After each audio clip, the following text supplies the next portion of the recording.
Bienvenidos y bienvenidas todos y todas a una sesión más de la cátedra La Justicia Transicional de la JEP, Aportes para la Paz. El tema que nos convoca el día de hoy es una reflexión sobre la participación de las víctimas en el modelo de justicia restaurativa de la JEP. Nos acompaña hoy Angie Daniela Arandia Ospina.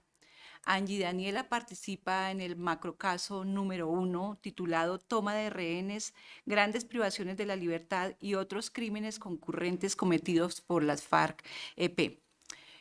Angie Daniela es hija de Gerardo Alberto Arandia, geólogo egresado de la Universidad Nacional, y con Angie Daniela vamos a conversar a partir de su experiencia particular y personal sobre qué significa, cómo y qué significa para las víctimas participar en los procesos restaurativos de la JEP. Bienvenida, Angie Daniela, y muchísimas gracias por aceptar esta invitación.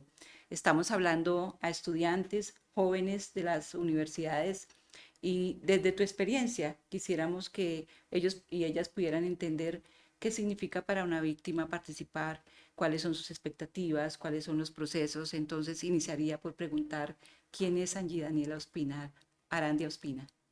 Gracias, bueno, buenos días. Gracias por este espacio. Yo soy Angie Daniela Arandia Ospina, yo soy hija del geólogo Gerardo Alberto Arandia Valentín y de Marta Alcira Ospina, que es administradora de empresas. A mi papá lo secuestraron el 20 de julio del 2000, la columna Teófilo Forero de las FARC, en un municipio de Puerto Rico, Caquetá, ¿sí? Él estaba haciendo unos trabajos de cartografía geológica en ese momento. Y con el secuestro de él, en ese momento que pues fue un secuestro extorsivo, ¿sí? Empezó como todo un proceso de búsqueda y demás que mi mamá ha venido liderando. Y desde hace unos años, yo creería que principalmente con la firma del acuerdo de paz, me vine vinculando más en todo este proceso de la búsqueda, de conocer a mi papá, que de alguna manera pues también es mi proceso personal de conocerme, de hacer, hacer memoria, ¿sí? Ya que no tuve la oportunidad de conocer mucho de mi papá, porque yo recuerdo algunas cosas, pero pues cuando sucedió todo esto, yo iba a cumplir 7 años, entonces tengo muy pocos recuerdos muy vividos de él y pues a mí me hizo falta conocerlo como persona. Entonces, dentro de todo este proceso también he ido como buscando la forma de hilar memoria de él. Yo en este momento soy ingeniera geóloga. De alguna manera, eh, mi papá como que me dejó un camino, pero una de las cosas más lindas e importantes que él me dejó con la geología era justamente la posibilidad de caminar, de conocer, de explorar y de sentir libertad en esos momentos de campo. Entonces, el seguir un poco como por esa misma línea ha sido una forma de experimentar eso que también a él tanto le gustaba. Ok, Daniela, ¿por qué decides tú acreditarte como víctima en la JEP? ¿Cómo tomas esa decisión? ¿La tomas tú sola? ¿La decides, la construyes con tu mamá, con otras personas de tu familia? ¿Cómo llegaste a ese proceso?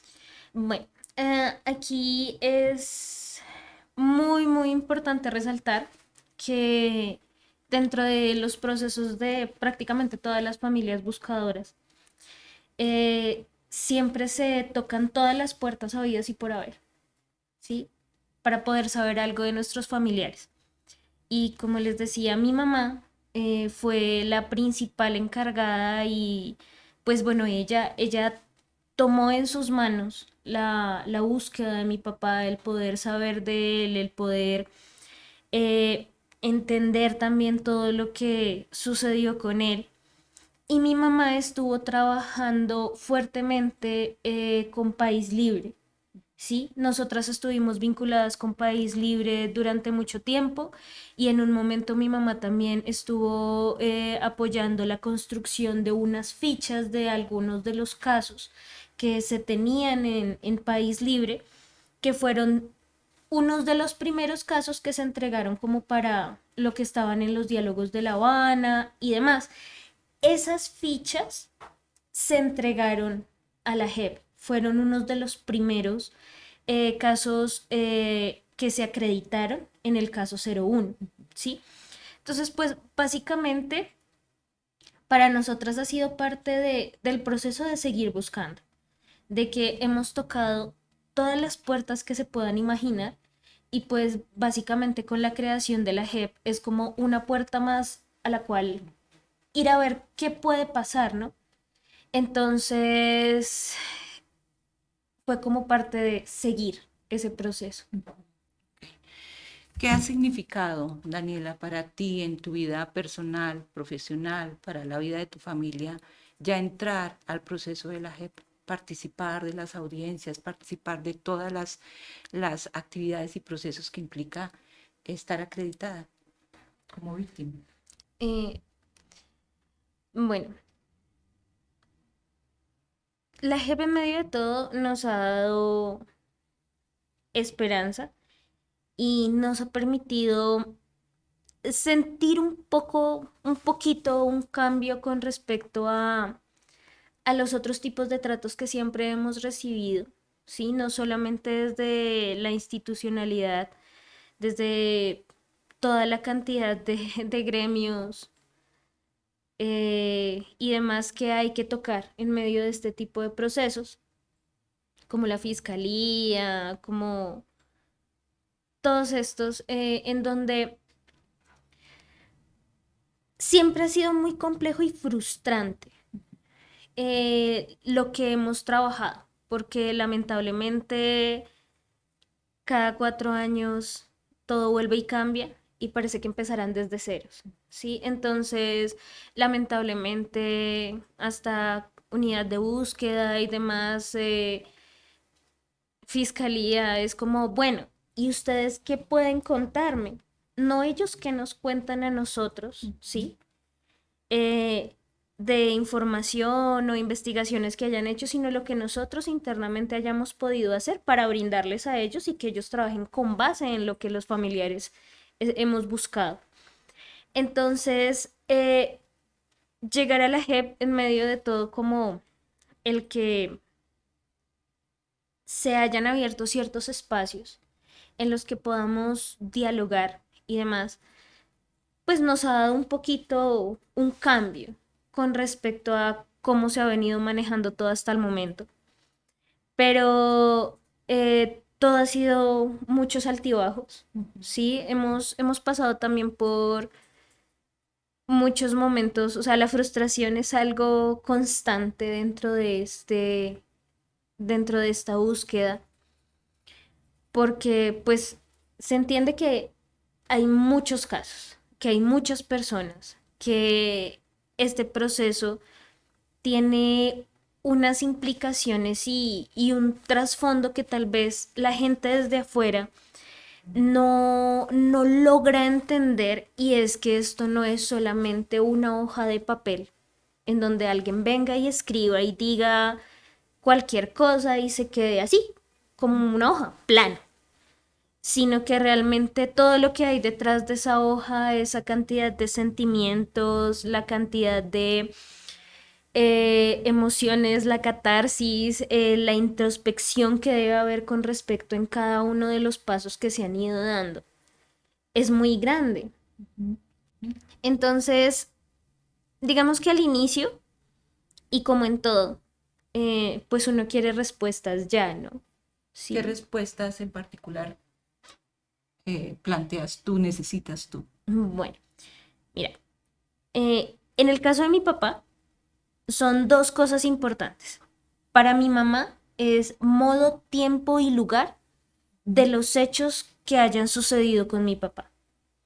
para mí, yo quiero conocer de él. Entonces, yo quiero tener la posibilidad de que de pronto alguno de los comparecientes o que alguna persona así no esté dentro del proceso de la JEP y que de pronto llegue a escucharme y haya conocido a mi papá, se siente conmigo y me cuente algo de mi papá. ¿Sí? Entonces, esas dos cosas, modo, tiempo y lugar y hacer memoria. ¿Y algo de eso se ha podido satisfacer en lo que llevas del proceso? Al momento no. Hasta el momento lamentablemente no. Lo cual efectivamente pues es triste y seguimos con el tema de la frustración, pero pues sabemos que aún hacen falta pasos, Ujú. ¿sí? Entonces, eh, no perdemos la esperanza y seguimos en el proceso justamente por eso, porque pues digamos que no tenemos nada que perder, Ok. ¿sí? Angie, tú dices, nosotros antes de llegar a la JEP habíamos tocado muchas puertas, muchas instituciones, entre otras mencionas a la Fiscalía, ¿sí? ¿Qué de diferente, qué cosa notas distinta en términos de un proceso judicial en la Fiscalía o en otras instancias a un proceso judicial en la JEP? Sabiendo que en la JEP es un tribunal que trabaja con justicia restaurativa, ¿sí? Y que pues, tal vez las otras instituciones a las que acudiste estaban más orientadas o están más orientadas por lo que llamamos justicia ordinaria, justicia retributiva. ¿Sientes tú ese cambio en ese modelo de justicia? Cómo lo vives? ¿Cómo lo has experimentado? Sí, claro que sí, porque yo puedo decir que para mí, personalmente, cuando hablamos de la justicia ordinaria, el tema de cómo debe pagar o cuál debe ser el castigo, ¿sí?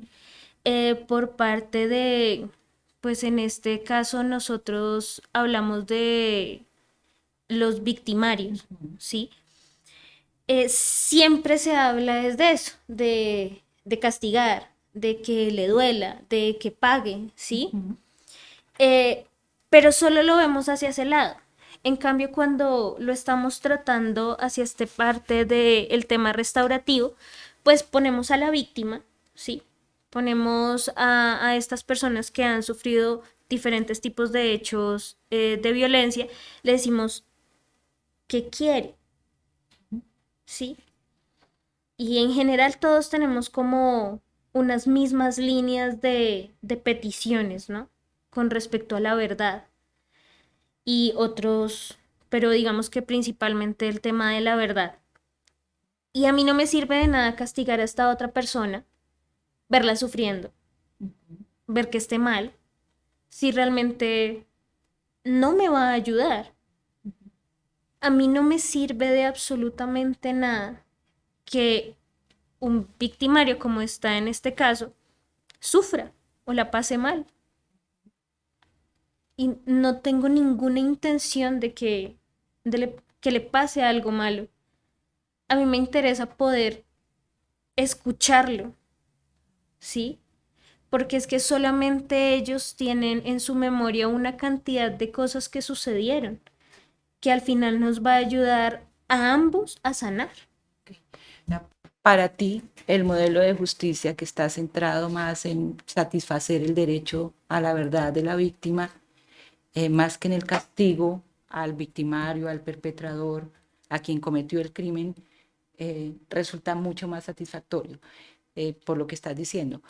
Sería, si tú logras, tu familia logra obtener la verdad que están buscando, el esclarecimiento que están buscando, ¿aspirarían también a que haya algún tipo de pena, algún tipo de castigo? Y si es así, como qué tipo de penas, de castigo, de sanción te estarías imaginando? Bueno, eh, ahí con las tres palabras que mencionaste, yo no lo vería ni como pena ni como castigo, ¿sí? Ujú. Más como una sanción, que igual es algo que ya está planteado directamente dentro del proceso y pues es como esas formas de resarcirse con la comunidad, ¿sí? Pero acá hay una cosa que es muy importante tener en cuenta y que también es muy puntual y es que para cada caso eh, es una necesidad específica. Ujú. Entonces, digamos, yo esperaría poder, no sé, visitar puntos en donde mi papá estuvo, allá en la selva. No sé, para mí eso sería algo que sería Reparador. exactamente, algo desde la parte restaurativa y pues conocer de él justamente. Como de pronto para comunidades que hayan tenido algún hecho así, pues un poco más general, que ellos hablen de unas reparaciones puntuales dentro de esa comunidad, que se hable de un parque, que se hable de, no sé, estoy diciendo Ujú, cualquier cosa, tal vez para ellos eso realmente valga la pena ujú. y sea restaurativo. Pero entonces, en cuanto a esas sanciones, a mí no me estaría restaurando el parque, Ujú, ¿cierto? ujú. Entonces, yo te puedo decir como eso. A mí me encantaría poder hacer un recorrido, poder, no sé, ver un poco de los pasos que dio mi papá, ¿sí? Eh, pero se le tiene que preguntar a cada una de las víctimas, a cada una de las personas que están dentro del proceso, realmente qué esperaría. Ok. De las cosas más importantes que hemos visto que ocurren en esta justicia restaurativa, pues yo quería destacar dos, aunque hay muchas. Una es la posibilidad de que las víctimas puedan tener un lugar, un protagonismo importante en su palabra, o sea, puedan exponer su palabra en distintos escenarios, por eso se habla de la centralidad de la víctima, ¿no? Que pueda decir, preguntar, interrogar, expresar. ¿Cómo has vivido esa experiencia de poder tener el micrófono y poderte expresar no solamente frente a un juez, no solo frente a un público, sino también frente a un perpetrador o a un victimario? Bueno, em, si hablamos puntualmente, digamos, de lo que sucedió en las audiencias del 2022, en donde pudimos hablar con el Comando Conjunto Central, pues obviamente fue muy importante ese momento de, de decirles, vean lo que ha sucedido, yo los perdono, pero no voy a justificar lo injustificable y yo necesito que sigamos trabajando, ¿sí? Porque esto no es solamente como lo que sucedió en ese momento, sino lo que sigue pasando. Y digamos, ya pasó más del año y aún no tenemos ningún tipo de respuesta y movimiento después de esa audiencia, ¿sí? Entonces, ese momento fue muy importante. Yo de esa experiencia en específico resaltaría el encuentro que hicimos previamente, que fue justamente el conocernos, Ujú. el romper esa barrera de ustedes allá y nosotros acá, porque ustedes son victimarios y nosotros somos víctimas, como muy esas dos palabras que se tienen que utilizar mucho en este proceso. Eh, pero realmente yo creo que vale la pena decirlo y es que yo sé que fui muy afortunada en tener esa oportunidad y no mucha gente la tiene, ¿sí? Entonces, lamentablemente, y uno se da cuenta de que ya sea por los recursos, ya sea por la logística, temas de seguridad, no sé, eh, nos hace falta más cercanía de que nos permita la JEP hablar con los comparecientes. Y en el espacio en el que tuviste, tú sientes que tus palabras, tú hablaste de tu experiencia frente a los comparecientes, tú sientes que esas palabras tuyas tuvieron algún efecto sobre ellos. ¿Cómo viste la respuesta de ellos frente a tus palabras, frente a tu experiencia y tus demandas en particular? Y no lo sé, o sea, yo espero, en su momento fue bastante emotivo y Mm. varios me agradecieron, ¿sí? Pero más allá de ese momento no sé que haya podido cambiar o ser diferente para ellos. Yo espero que de verdad haya servido, porque todo lo que dije fue completamente de corazón. Y es una de las cosas que yo he tratado de hacer mucho desde que estoy vinculada en esto y es hablar de corazón, Ujú, básicamente, por lo mismo que te decía, que este proceso no es algo plano ujú. y que aquí tenemos que hacer un, pues, un proceso conjunto, ¿sí? Yo te ayudo, tú me ayudas. Ahí me quisiera detener un poquito porque tal vez Angie Daniela crece muchos años imaginándose a estos perpetradores, imaginando cómo son estos hombres, cómo actúan, cómo sienten, cómo piensan. Obviamente construyes una imagen de quién son ellos a partir de lo que también ves en los medios, te cuentan.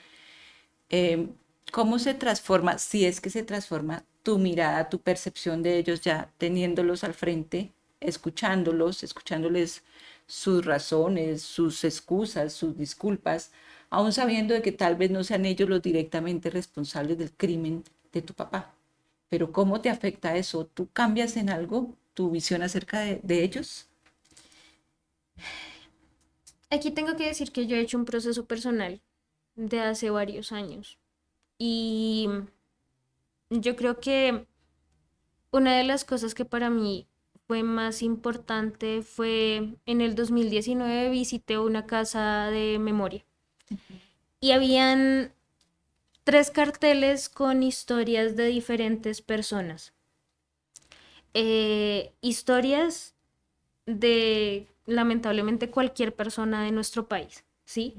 Que habían sufrido algún tipo de desplazamiento, algún tipo de violencia, diferentes cosas. Y en el respaldo de estos carteles, después de contar la historia o el hecho victimizante que habían sufrido, hablaban de en ese momento su actualidad, ¿sí? Y algunos de ellos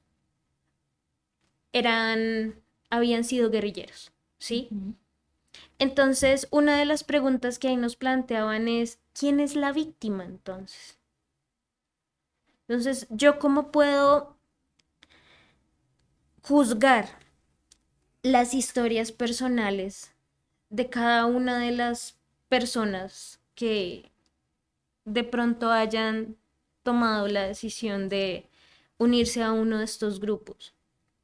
Yo desconozco cuál era su realidad, qué tipo de vivencias tuvieron en su niñez, ¿sí? Y lamentablemente es que en nuestro país hablar de violencia es extremadamente complicado uno pensar en que hay un lado malo. Nosotros no podemos quedarnos con un panorama blanco y negro cuando todo tiene demasiados matices. Entonces, desde ese punto yo simplemente dije como somos humanos, ¿sí? Y vuelvo a lo de ahorita, yo no voy a justificar lo injustificable, porque hay cosas que no podemos decir como lamentablemente ellos dicen, es que estábamos en un contexto de guerra, o sea, la guerra nos ha hecho demasiado daño para absolutamente todo, y eso no es justificable, pero son personas, somos humanos. Sí, y ahí va mucho con el tema de que este justamente es un proceso que tenemos que hacer de ambas partes porque una persona que todo el tiempo está en el paredón y se está enfrentando a reconocer que su historia no fue lo que se pensaba o lo que ellos se pensaban, no es nada fácil. Y también necesitan algo, una luz que diga como esto vale la pena, ¿sí? Ok, Daniela. Tú, con tu experiencia personal, nos enseñas de unos temas bien complejos, porque cuando a la sociedad se le plantea que aquí va a haber una justicia distinta, generalmente llaman, si no hay cárcel, si no hay castigo, no hay justicia. Entonces, conclusión, esto es impunidad, ¿no? Tú nos estás hablando de la necesidad de reconocer unas historias, unos contextos, de lo que puede ser valioso para quien fue victimizado y de lo que realmente no es para ti lo más importante, ¿no? Y también en esto nos estás planteando como la posibilidad de que quien cometió un crimen también se transforma, de alguna manera se redima y tenga como una nueva posibilidad, que creo que es lo que a veces la gente, en general la sociedad, no logra aceptar ni entender. Creo que vamos cerrando. Yo quería plantearte dos preguntas que me surgen acá y es, Daniela, Angie Daniela, empieza también a relacionarse desde la historia de tu mamá, porque tú nos has dicho, esto es una lucha que mi mamá asumió, que lleva muchos años, hemos tocado muchas puertas. ¿Qué significa para ti ya ver a otras víctimas participando en este proceso? Ya no solamente las demandas de verdad, de esclarecimiento frente a tu padre, sino aquí hay de alguna manera una participación colectiva, no hay un diálogo ya no solamente con los perpetradores, los victimarios o los comparecientes, como los queremos llamar, sino un encuentro entre personas que vivieron y sufrieron una experiencia diferente, pero al fin y al cabo común. O sea, ¿qué significa para ti ese relacionamiento con otras personas que comparecen aquí, que concurren aquí en calidad de víctimas? Esa sería una pregunta y me gustaría también en ese proceso, en todos estos encuentros, desencuentros, tú dices altibajos, ¿qué ha sido lo más difícil, qué ha sido lo más frustrante también para ti hasta el momento, sabiendo que el proceso continúa?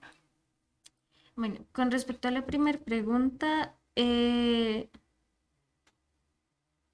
yo creo que justamente es entendernos en la diferencia, Ujú. porque aún eh,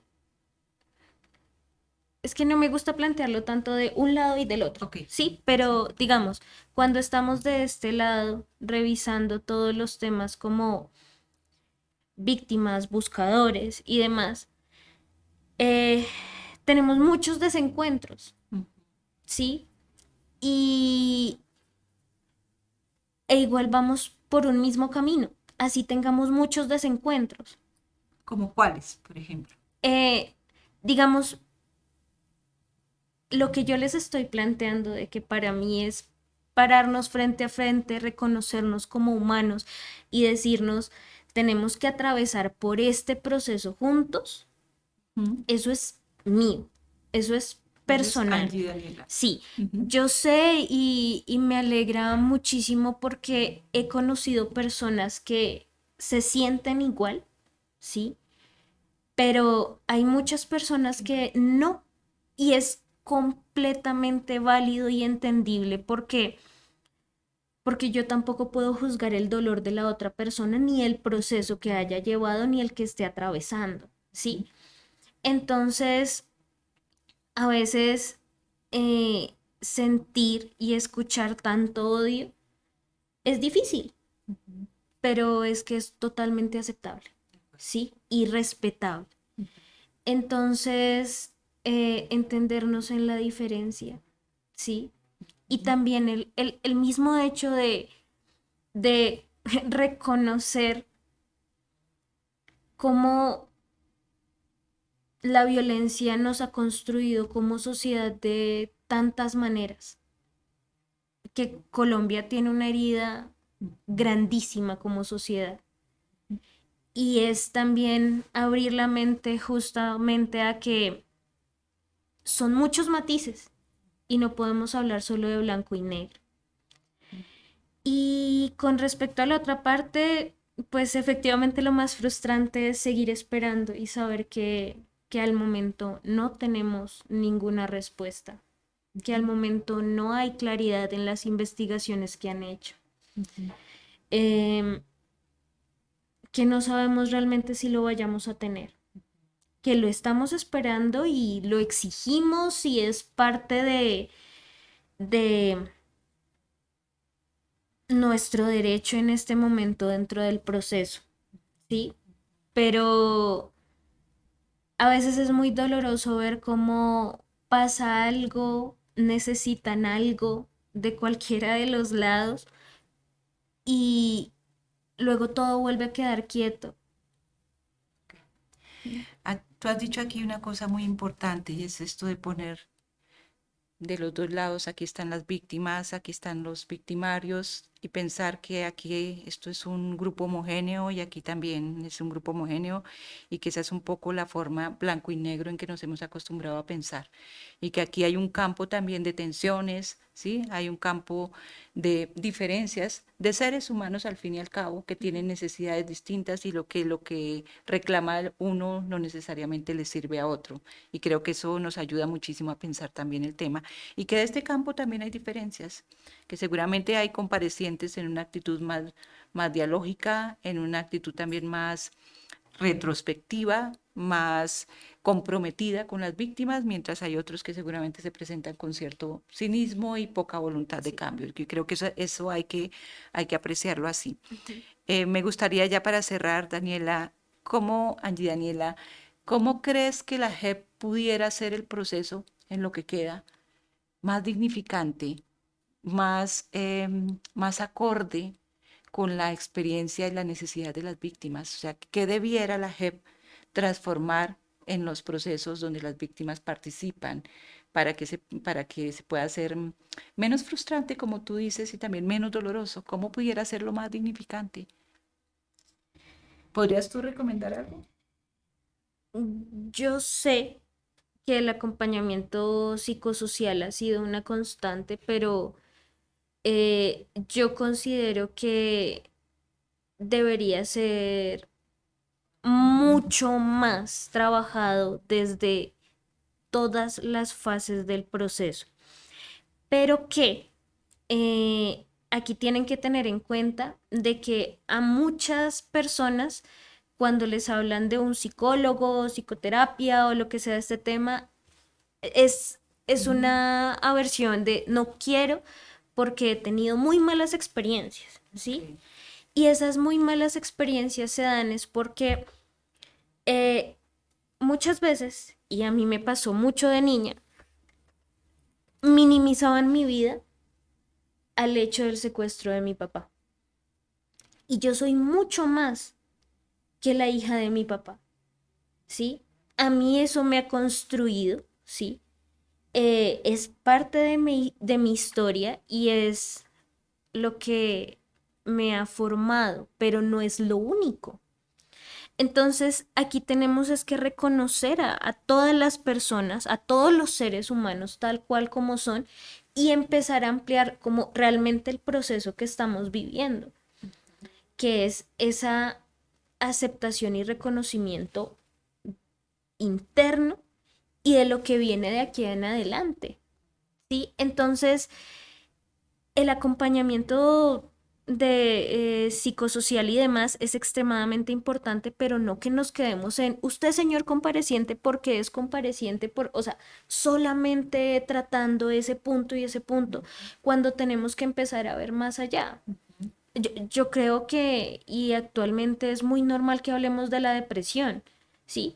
Y depresión podemos tener muchísimas personas sin necesidad de haber sufrido algo directamente relacionado con la guerra, pero a mí no me lo tienen que hablar solamente por eso.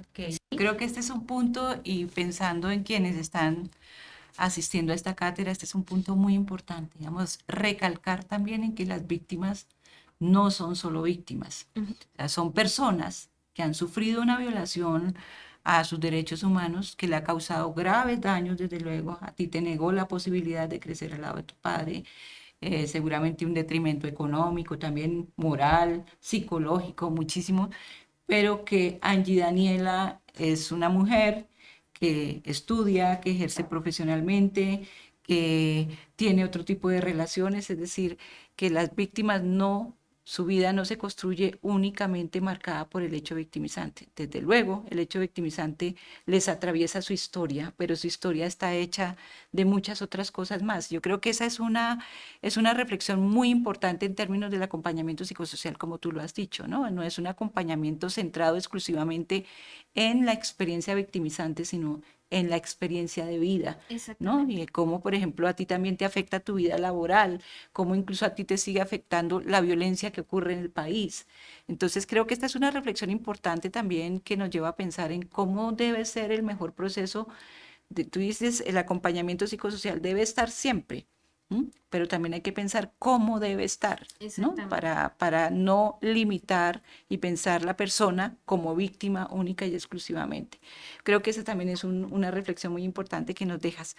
Bueno, Angie, yo te agradezco muchísimo. Yo creo que si invitáramos a otra persona, seguramente nos plantea otra forma, otro sufrimiento, otra exigencia, otro aprendizaje, y creo que eso tú lo dejas muy claro acá. Somos también muy distintos, pero creo que tu experiencia es una fuente muy interesante de análisis.